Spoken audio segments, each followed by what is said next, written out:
Hello, everyone, and welcome to Creative Writing with Dr. Nagel. I'm your host, Tanya Nagel, and we are here today with author Ariel Dawn. Hello. Hello.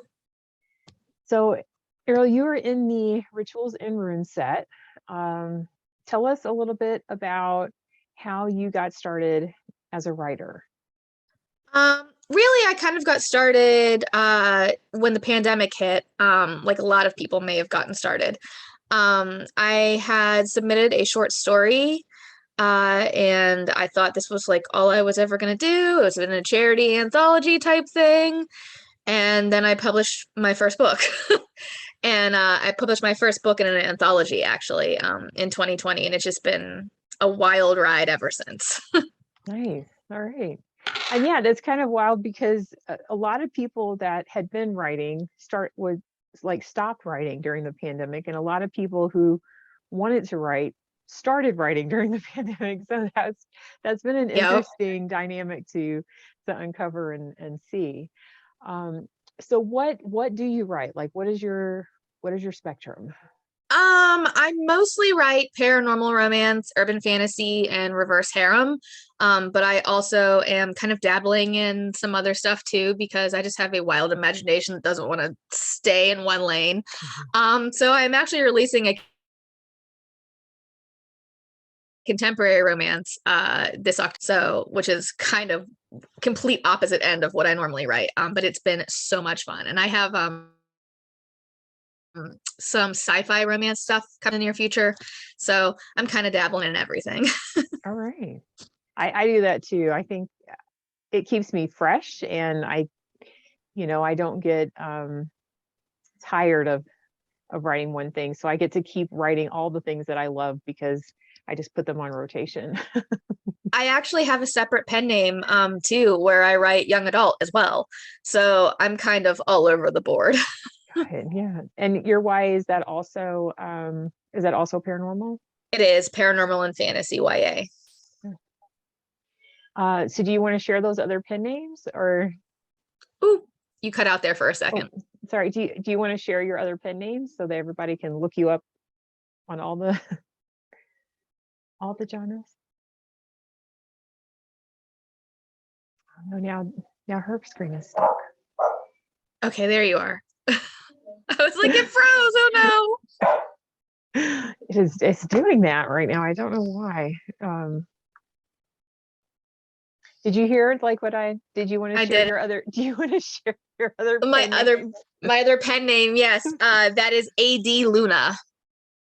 Yeah. So they're all it's kind of connected because the Ariel Dawn and then the AD It Luna. is, yes. And the AD Luna stands for Ariel Dawn, which most people don't know, but yeah, so that's the Dawn and the Luna. Yeah. So Nice. Okay, so then the next thing that I typically ask is where can we find your work? Like, do you have a website?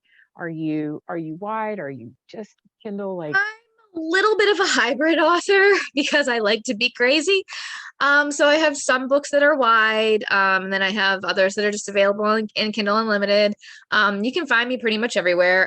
Ariel-Dawn.com is my website, but I am everywhere on all socials. I'm on Instagram, Facebook, TikTok. So pretty much anywhere you find book-related content, I'm probably there. right. And then because you mentioned that you write RH, reverse harem, and I'm sure you probably know that there's been, controversy over the name reverse harem, which is kind of odd since it's multiple years into Yeah, into it.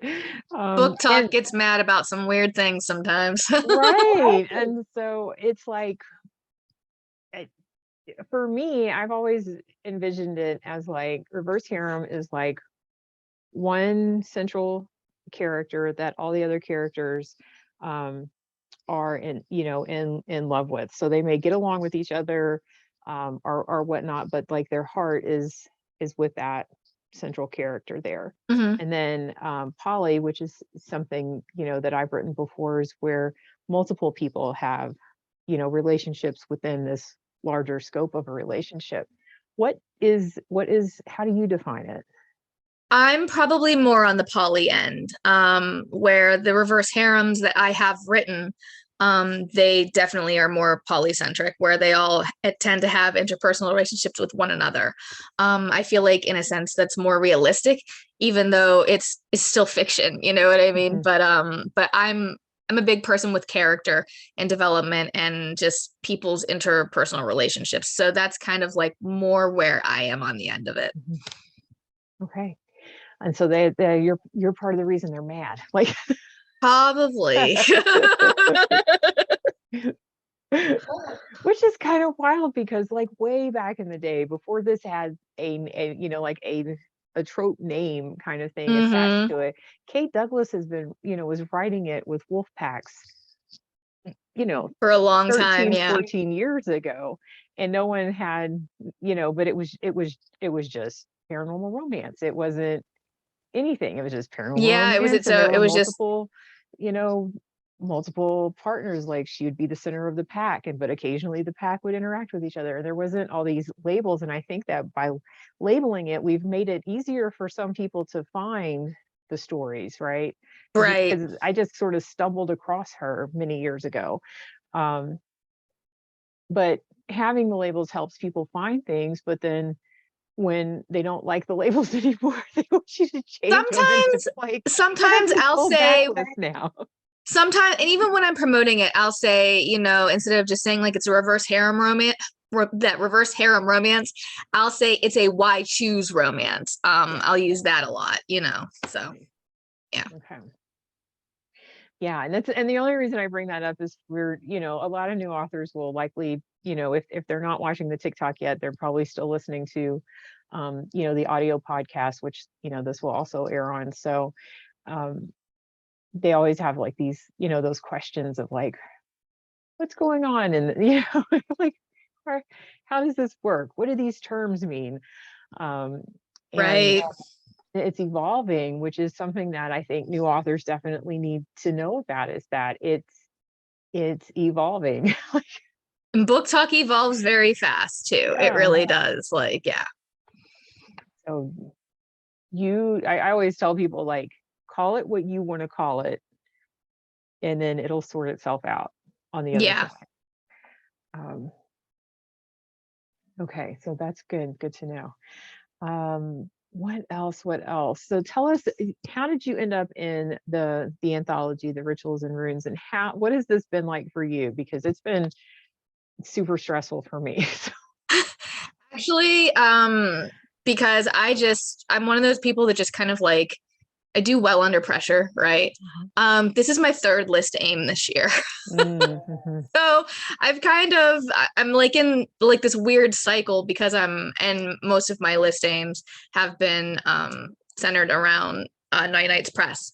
So which is how I kind of got into the anthology to begin with. Night Nights Press is my publisher.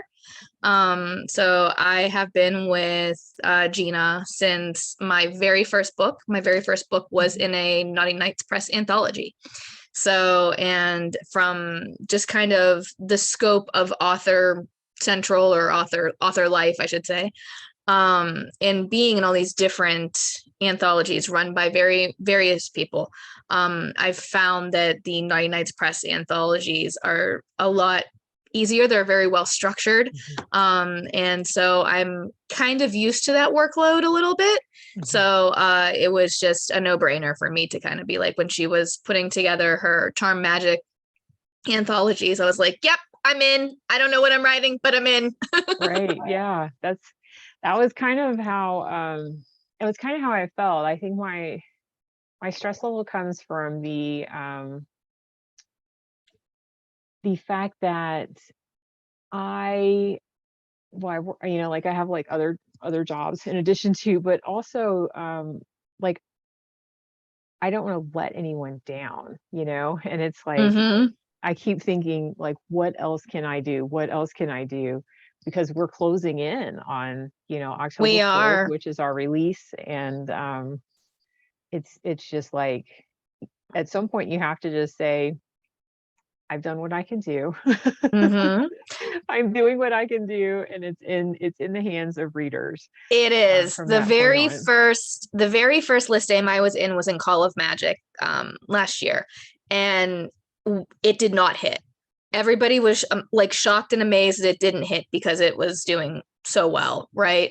And I think that kind of got me adjusted to the workload of what a list aim is, even though it didn't hit. Because then at that point I knew about all the promotion and all the postings and just everything that goes into it. So when I ended up in a couple of them this year, because like I said, obviously I'm crazy.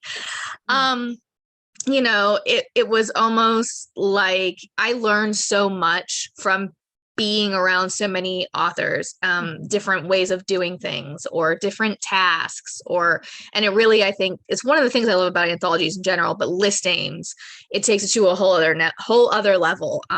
But yeah, if that answers your question. Yeah, no, I think it definitely does. And I think that that's also kind of a benefit of just sort of rolling from one to the other, because if you come in new and this is your introduction to it, and It is a lot. it is, yeah, it's like, okay, this is what authoring is. I'm like 18 years into this. I've been super lazy with a lot of things. Well, I'm only 2 years into this and I've been crazy about a lot of things. Yeah. So I was Meet in just the like, middle. yes, and so that's the thing, right? Is like you find like this nice little medium thing. But I definitely agree. I love things that are planner oriented. I have like my planner. I run by that planner. My life runs by that planner. If it's not in that planner, it does not exist. And so I appreciate anything that has tasks. And it's like, okay, this is my function on this thing, because that just speaks to my military mindset of like, this is what I'm responsible for. And then I try to pick up, where I can. And see, I have ADHD, so that's also been very good. Like, this is my task, and this is, I'm gonna do this on this day or whatnot. I'll make graphics here or there sometimes if people need them, because I have a graphic design degree and a bachelor in digital art, so I try to put it to use sometimes. Yeah. But yeah, I love it, and I love just trying out the different tasks and just coordinating with other authors and learning from them too. It's been very helpful. And having that degree has to also be pretty helpful on the marketing end of things. That kind of graphics eye and putting things together. Or do you find that it's easier to do that for other people than yourself? I think for me, at least, I make a lot of my own images, most of my own images. The only thing I don't know how to do yet is covers, which hopefully I will venture into. That's like one of the plans for in the next year. But yeah, I think as far as graphic design wise and having an eye for things, it definitely helps. The end that I tend to kind of like not know what I'm doing is when it gets into like more of like copy and ad copy and stuff like that. I don't have a ton of experience with that, and I'm still learning. So Yeah, I hate ad copy almost as much as I hate blurbs. And the worst thing is like I can see it, or like if somebody gives me something, I can oh, did help you them fix it. But did I freeze again? oh, I'm great with other people's blurbs. Yes. Other people's stuff, blurbs and all that. I'm like, yes, I'll make you a kit, because I PA on top of everything else that I do. I'll make little kits with ad copy, but when it comes to myself, I'm like, can't think of anything. So we need to have another interview so that you can talk about the PA aspect of things. I think that's a great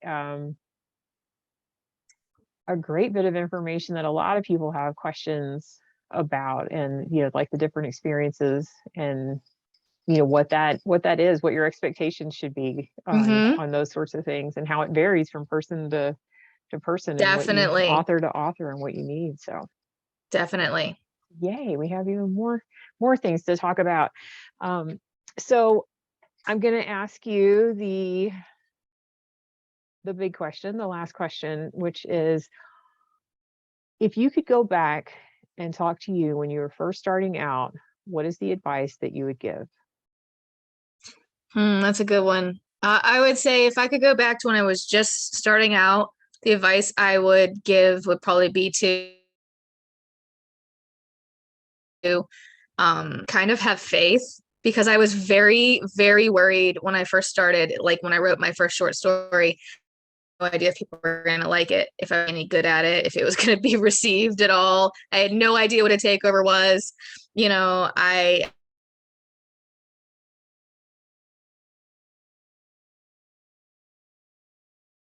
step at a time, one thing at a time. And if you would have told me, 2 years ago when I started writing, that I'd be sitting here doing podcasts and, like having USA Today bestseller, I would not have believed you.